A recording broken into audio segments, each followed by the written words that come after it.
Hello everyone, welcome to a new episode of NuReview. I'm Tyler King, and today I'm going to be finally concluding my Peter Murphy album review retrospective that I started about like 3 years ago, 3 or 4 years ago now, with Lion, Peter Murphy's ninth solo studio album, not to be confused with his album Ninth, which is his eighth album. Yes. This album was released June 2nd, 2014, and for me, the most interesting thing about it, which is going to play into the overall sound and instrumentation and tone of the album, is its production by Martin Glover, aka Youth, the longtime bassist of the band Killing Joke. Youth also has partnered with Sir Paul McCartney for a project called The Fireman, which is a more electronic sort of project for the two of them. And it feels like on Lion, Peter Murphy has allowed Youth to kind of go all out in terms of the more electronic side of what Youth likes to do. Now, when I say that, I don't mean that this is any sort of techno album or happy hardcore album or something that you can put on at the club, although some of these you could definitely put on at the goth club, and I've seen them put on at the goth club. But it is a much less quote-unquote live feeling album than really anything Peter had done since his debut, which had mostly programmed drums, synth bass, things like that. And with here, even things like the guitar sounds synthetic, which isn't necessarily any sort of complaint that I'm making about the album. It's more of an observation. Um, it's also a very hard album. And what I mean when I say that is it's very heavy. It seems to have been, what's the word I'm looking for?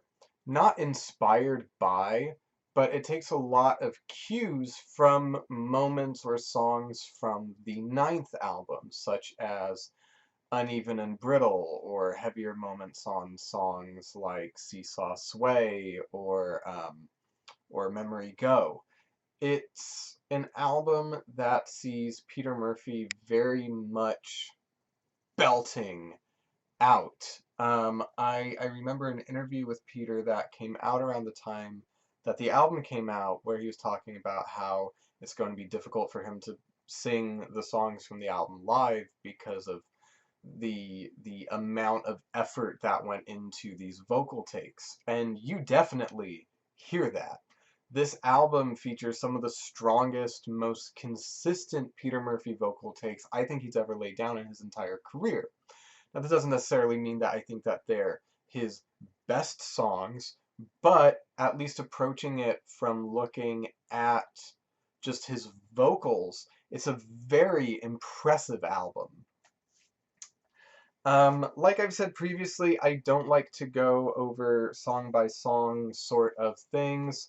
I do have the vinyl version. I picked this up at Music Millennium in Portland, Oregon about 3.5 years ago.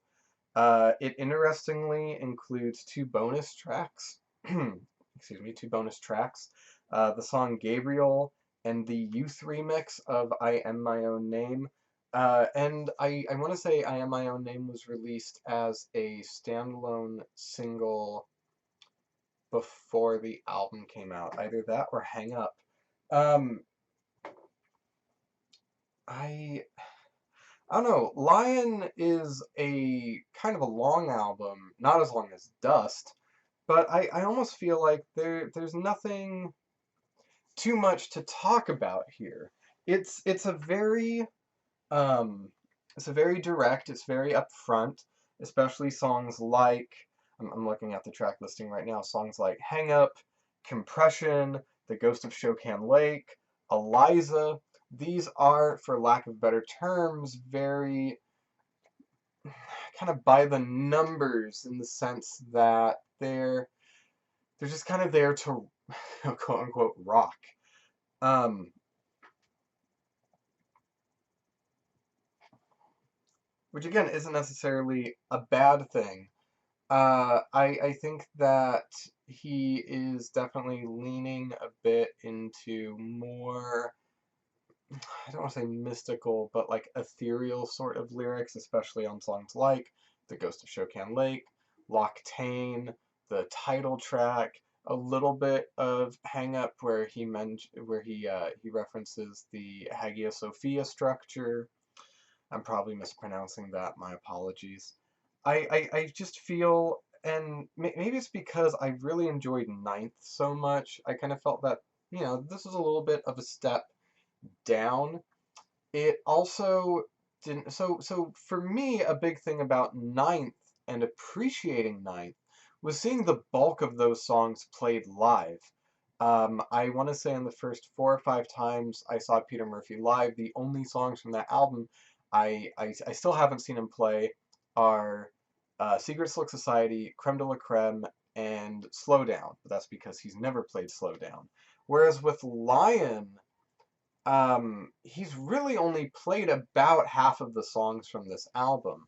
Songs like I'm on Your Side and Compression and The Ghost of Shokan Lake have never been played live, and this is just me thinking I know what I'm talking about. If they have been, forgive me. Um, and a song like Loctaine was played only 4 times. I am lucky. I was at 2 of those shows where he did play it, and it's a beautiful song live. And I wish that he had kept it in his set list going forward, especially for his Stripped tour, which saw the live debut of The Rose, and also saw him continuing to play the song Lion. But I am hoping that going forward with the next tour that he does, whenever that may be, that he does incorporate more songs from this album into set lists going forward.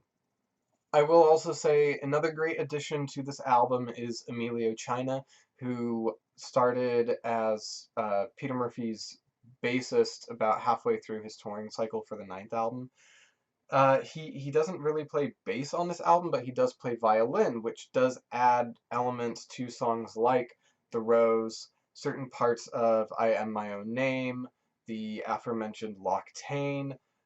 So it definitely does, in certain parts, I think, harken back to elements of the Dust album. But I but also, like Dust, I kind of have to be in a specific mood to listen to this album. It isn't that I think it's a bad album. If anything, I mean, I will say that for the most part, Peter Murphy is one of those artists who continually comes out with solid album after solid album, for the most part. We don't talk about Unshattered. But yeah, I do have to feel a certain way in order to put it on, which isn't necessarily the case for something like Deep or Cascade or even Ninth. Um, so I don't know if that was the intention with Peter Murphy and Youth making this album. Um, I just feel like also the songs don't generally stay with me as long as I would like them to. Uh, for me, the great songs on here, of which would be like the opening number, Hang Up. That one does stay with me. I always thought that that was a very strong, powerful song, not even just an opening song, just in general. But I do feel like at the end of the day, this is going to be one of those Peter Murphy albums that is overlooked and overshadowed by other releases of his. Now, I do hope that this isn't his last album. Again, not because I think it's a bad album, but just because, you always want the musicians and artists and bands that you enjoy to continue going forward. And it's been a little over 7 years now since this album was released, so hopefully he has something new coming out. I have heard rumors that he's working on 2 albums, but I can't say for 100% if that's true or not. But I mean, I do think that this is the longest we've gone without a solo Peter Murphy album. Because, yeah, even from Cascade to Dust, that was 6 years, I think it was. And yeah, I'm still kind of, waiting for a little bit more. I do think that it dips a little bit in the middle and third quarter of it. Um, there are some songs that to me just aren't incredibly strong.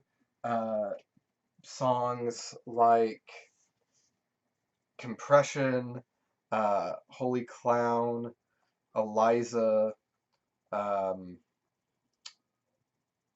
but again, that's not to say that those are necessarily bad songs. I would go so far as to say there's no bad song on here. There are just songs that I think kind of flounder. They overstay their welcome a little bit. They're a little bit longer than I think that they should be. And if anything, I actually really like the bonus track that's on the vinyl pressing of it, Gabriel. I think that that is better than some of the songs that are on the quote-unquote traditional track listing. Although Gabriel is a little bit more of a boisterous kind of song, I don't think it really would have fit in with the rest of them.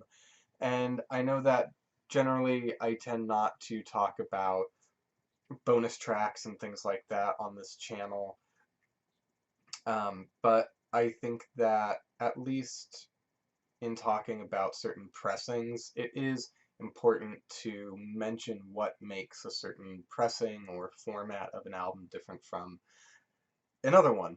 Um, but yeah, I just, I do wish there was more to talk about here. It's a solid album. Um, just at the end of the day, I don't come back to it very often. And I know that this is kind of anticlimactic in the sense that, like this is the last Peter Murphy album of this review series that I'm doing, and, people have waited however long they've waited for me to do all these albums, and I wish that it wasn't as anticlimactic as this. I wish that this were an album that I felt very strongly about, but at the end of the day, unfortunately, I don't. It's it's just one of those albums that, again, like I said, I think is just going to be overshadowed in his discography by other albums. And if this is your favorite Peter Murphy album, I think that that's great because, like I said, there is stuff on here to enjoy. But I would be interested to know what makes this your favorite Peter Murphy album. Just because, for me personally, there's not a lot here that makes me come back to it very frequently.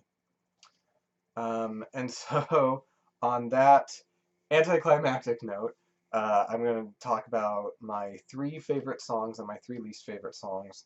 Um, my 3 least favorite songs would probably be, and it's weird because they're all in back to back on here. Uh, I'm on Your Side, Compression, and Holy Clown. Again, not saying any of those songs are bad, but there just isn't a lot with them to have me come back to. Like, I feel like Holy Clown is kind of like a spin-off version of something like Memory Go from the ninth album. And then I'm on Your Side. It just goes on for a little bit too long, I think. Compression is honestly a song I always just kind of forget about until I hear it on the album. And then favorites on here would probably be the opener Hang Up. I think is a phenomenally strong song. I do remember having seen him play it a couple times and opening up with it following a short version of King Volcano, and just like the power that that song has. I think Hang Up is phenomenal. And then I would say Loctaine, which is a Very beautiful song, kind of in the same vein of something like Huvola from the Cascade album. And lastly would be the title track, Lion. I think Lion, just like Hang Up, is a very powerful song. It has a very triumphant feeling to it, and I think that as far as it being a closing song, at least on, like the digital and CD format of the album, the traditional track listing, I think that Lion is a very appropriate closer to this album. Um, yeah, again, I just wish there was more for me to say about it. For me, it's a very cut and dry album. There's not a lot of embellishments or intricate intricacy to the instrumentation. It's just Peter Murphy and youth just having fun, I guess. I don't know. So in terms of rating the album, like I said, it's not a bad album. It's just not one that I'm really going to come back to very often. And I think that for that reason, I would probably give it the same rating I give something like Dust. So for now, at least, I mean, I say for now, this thing's been out about 7 years. I feel like I've had enough time to make my mind up about it. So in celebration of how many years Lion has been out, Lion gets a 7 out of 10.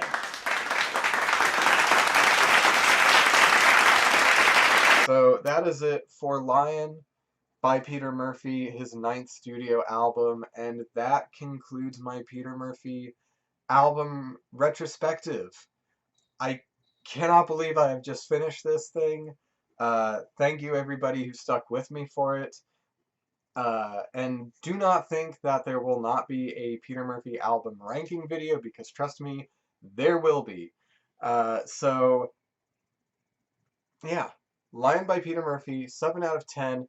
Is this your favorite Peter Murphy album? Is this your least favorite Peter Murphy album? Please tell me why it is the way that it is for you in the comments below. Thank you so much for watching. I am Tyler King with NuReview. This was Lion by Peter Murphy. I will see you next time, and until then, keep listening to great music. Thank you.